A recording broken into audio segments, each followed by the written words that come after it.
ஆண்டவராகிய இயேசு கிறிஸ்துவின் விலையேறப்பெற்ற பரிசுத்தமுள்ள நாமத்தில் அன்பின் வாழ்த்துக்கள். இந்த காலையில் உங்களை சந்திப்பதில் மகிழ்ச்சி அடைகிறேன். ஜெபத்துக்கு பதில் பெறுகிற நல்ல நாளை மாறட்டும். ஆமென். கர்த்தரை ஆசீர்வதிப்பார். ஜெபமே ஜெயம், ஜெபமே வல்லமை, ஜெபமே அக்னி.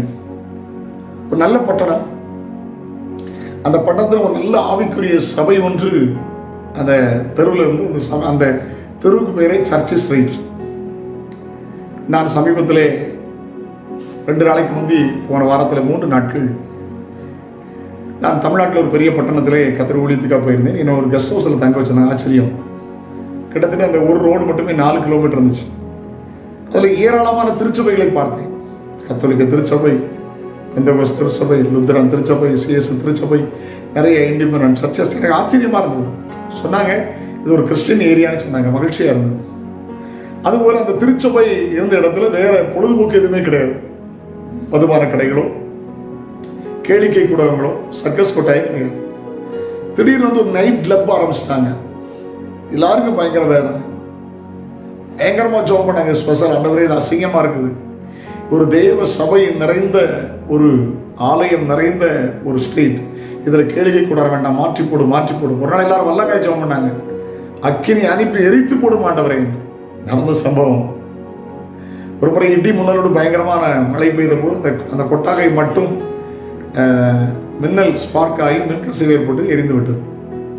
இந்த ஜபத்தை அறிந்தவர் அந்த ஓனர் கோர்ட்டில் கேஸ் போட்டாங்க. நான் புத்தகத்தில் வாசித்தேன். ட்ரையல் வந்தபோது இவங்க வக்கீல் வச்சு வாதாடினாங்க. நாங்கள் ஜபம் பண்ணோம், எங்கள் கடமையை நாங்கள் செய்த, நாங்கள் வேற ஒன்றுமே செய்யலையே. ஆனால் அந்த நீதிபதி என்ன சொன்னார் தெரியுமா? ஒன்று மட்டும் புரிகிறது, அந்த கட்டடத்தை இழந்தவர், ஜபத்தை நம்புகிறவர், சபையை சார்ந்த மக்கள் விசுவாசத்தோடு ஜபித்தார்களோ இன்னும் எனக்கு தெரியாது என்று சொல்லி முடித்தார். நல்ல வார்த்தை இல்லை? பேதுருக்காக ஜெபம் பண்ணாங்க. ஆண்டவரே, பேதுரு வெளியே கொண்டு வர. நாளைக்கு தலைவட்ட போறாங்க, ராஜாவுக்கு பிறந்தனாங்க. ஆனா இவர் போய் கதவு தட்டுறார். ரோதபி சொல்ற பேதுரு வந்துக்கிறார். இவங்க ஏற்றுக்கல. ஜபம்னா பேதுருவை கொண்டு வர, பிதற்றுகிறாயின்னாங்க. விசுவாசத்தோடு ஜபம் பண்ணுங்க. வாசிக்க கேட்கலாமா? 1 யோவான் 5:14. நாம் எதையாகிலும் அவருடைய சித்தத்தின்படி கேட்டால், அவருடைய சித்தத்தின்படி கேட்டால் அவர் நமக்கு செவி கொடுக்கிறார் என்பதே, அவரை பற்றி நாம் கொண்டிருக்கிற தைரியம். விசுவாசத்தோடு எதை கேட்டாலும் அவருடைய தருவார், நம்புங்க.